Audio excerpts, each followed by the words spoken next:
नमस्कार दोस्तों, अगर आप अरुणाचल प्रदेश के निवासी हैं या यहाँ ज़मीन से जुड़े नियमों को समझना चाहते हैं तो यह वीडियो आपके लिए बहुत महत्वपूर्ण है।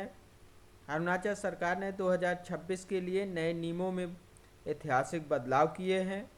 अब न केवल land position certificate means LPC को आर्थिक कानूनी मान्यता दी जा रही है, बल्कि मालिकाना हक को लेकर भी सख्त नियम लागू किए गए हैं। क्या अब आदिवासी समुदायों को अपनी ही जमीन पर बैंक लोन मिल पाएगा? आइए जानते हैं इन सब सुधारों के बारे में पूरी जानकारी। अगर आपने अभी तक चैनल सब्सक्राइब नहीं किया है तो चैनल को सब्सक्राइब करें और बेल आइकन को हिट करें, जिससे आपको न्यू नोटिफिकेशन मिलती रहे। स्वागत है आपका अपने चैनल राम खिलावन पर, जहां हम लाते हैं खेती किसानी, सरकारी योजनाओं और ज़मीन नियमों की सही जानकारी। आगे बढ़ने से पहले चैनल को सब्सक्राइब करें, बेल आइकन को हिट करें, जिससे आपको न्यू नोटिफिकेशन मिल सके और किसी भी धोखाधड़ी से आप बच सकें। अब आगे बढ़ने से पहले बात करते हैं नए नियमों के लिए। क्या है नए नियम, गवर्नमेंट ने कौन से चेंजेज किए हुए हैं, उनके बारे में जो आपको जानना बहुत ज़रूरी है।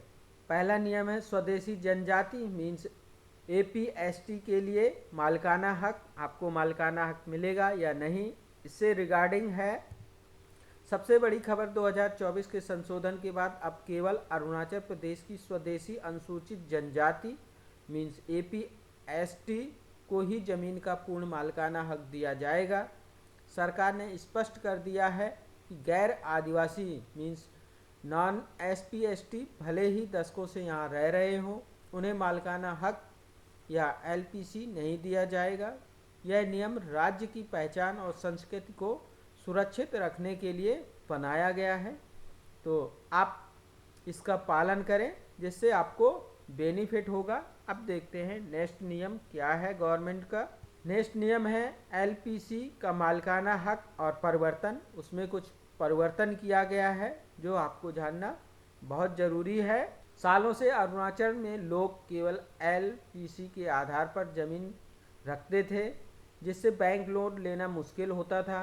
अब नए नियमों के तहत उनके पास वैध एलपीसी है और जो अधिसूचित वन क्षेत्र मीन्स नोटिफाइड फॉरेस्ट से बाहर है, उन्हें विधिवत स्वामित्व प्रदान किया जा रहा है। अब आप अपनी ज़मीन को बैंक में गिरवी रखकर बिजनेस या होम लोन आसानी से ले सकते हैं। साथ ही अब आप अपनी ज़मीन को 33 साल और 33 साल विस्तार योग्य के लिए लंबी अवधि के पट्टे मीन्स लीज पर भी दे सकते हैं और इसका आप बेनिफिट ले सकते हैं। नेक्स्ट है सरकारी भूमि और झूमलैंड क्या है, उससे रिगार्डिंग है। सरकार ने झूमलैंड रेगुलेशन मीन संशोधन अधिनियम के तहत यह स्पष्ट किया है कि सार्वजनिक उद्देश्यों जैसे सड़क या बिजली प्रोजेक्ट के लिए सरकार झूम भूमि का अधिग्रहण कर सकती है। हालांकि इसके लिए ज़मीन मालिकों को उचित मुआवजा दिया जाएगा। यदि आपकी ज़मीन हाईवे प्रोजेक्ट जैसे फ्रंटियर हाईवे में आती है तो प्रशासन अब डिजिटल सर्वे और पुनः सत्यापन मीन्स रीवेरिफिकेशन के बाद ही भुगतान करेगा। नेक्स्ट है ई सेवा और डिजिटल लैंड रिकॉर्ड क्या है, आपको डिजिटल रिकॉर्ड रखने चाहिए नहीं रखने चाहिए, उससे रिगार्डिंग है।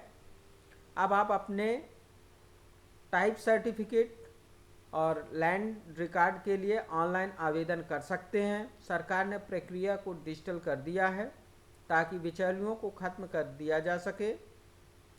गाँवों में ज़मीन के विवादों को सुलझाने के लिए आप गौन बूराज मीन्स जीबी की भूमिका को और अधिक महत्वपूर्ण बनाया गया है, लेकिन उनके फैसले अब डिजिटल रिकॉर्ड का हिस्सा होंगे।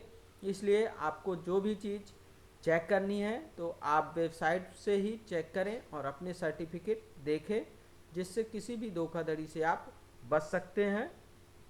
दोस्तों, अरुणाचल के लोगों के लिए मेरी खास टिप्स, अपनी ज़मीन का एलपीसी तुरंत अपडेट कराएं और सुनिश्चित करें कि यह वन विभाग की ज़मीन में ना आती हो। ज़मीन के किसी भी लेन देन के लिए केवल रजिस्टर्ड दस्तावेज का ही उपयोग करें। अगर आपको यह जानकारी अच्छी लगी वीडियो को अपने परिवार के साथ या गांव के ग्रुप में शेयर करें, जिससे वो भी लोग जागरूक हो सकें और किसी भी धोखाधड़ी से बच सके। मिलते हैं अगले वीडियो में, तब तक के लिए जय Hind. Thank you for watching video.